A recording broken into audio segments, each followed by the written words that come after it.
Before Nigella Lawson, Martha Stewart, and even Julia Child, England had Mrs. Beeton, a woman whose culinary legacy has made her almost a legend. I ran into this iconic figure while searching for authentic English recipes that could help me understand the heritage of the place I now call my home.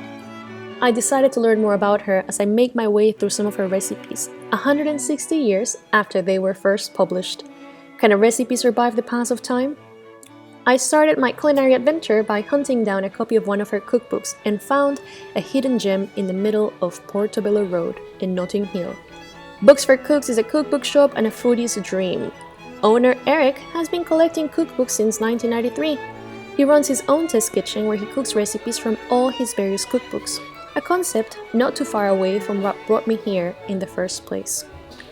Eric's collection includes several old versions of Mrs. Beeton's cookbooks.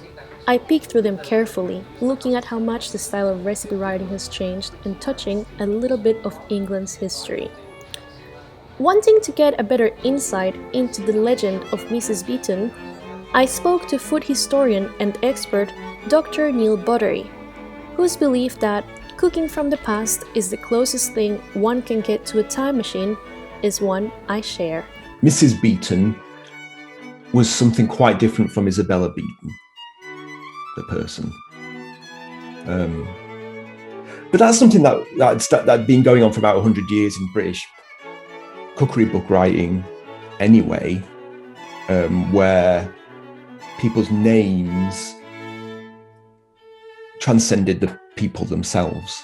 She's relevant, one, because of her comprehensiveness, because the book is just so massive and covers absolutely everything. It starts from assuming you know nothing, but it is not patronizing. The first woman to be writing recipes that were getting actually published was Elizabeth Raffald. So she was the person who did it, really. And there's a few others, but that's in the sort of mid-19th century, 18th century, sorry.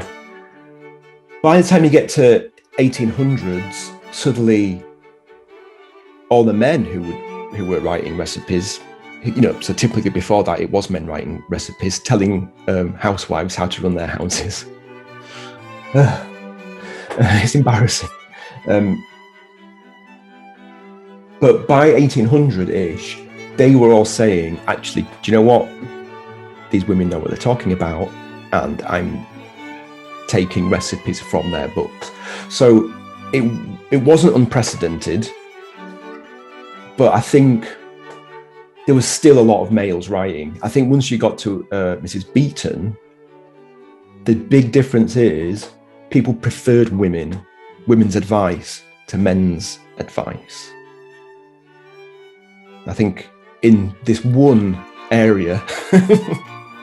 Recipe in hand, and with some tips from Dr. Buttery himself on how to best approach these recipes, I make my way to the market to get some fresh ingredients. Strawberry, blueberry, have a look. Raspberry, strawberry, blueberry, yeah. Wanting to achieve the most authentic recipe possible, I gather some fresh berries, some raw dairy, some clotted cream, and make my way into the kitchen.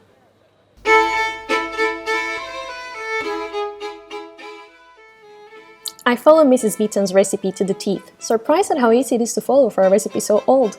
As I roll, cut and bake my scones and start my cherry jam, I ponder about the fact that Mrs. Beeton and I have more in common than I first thought. She was a journalist who found her way into the industry through food, as did I. Yet at 21, Isabel Marie Beeton published an extensive guide on how to maintain a household, something that at 27, near the edge of her demise, I am only starting to learn. I have pored over the pages of her books, fascinated by the tips and tricks she gave that range from every single type of cookery topic to personal management. And as I think about how different things perhaps are today from her own times, not everything has changed as much as one would expect. Women are still highly in charge of the unpaid labor of maintaining a home.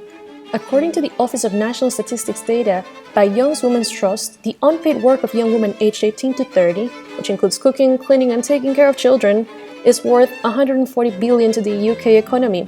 According to the ONS, on average, women carry out 60% more unpaid work than men.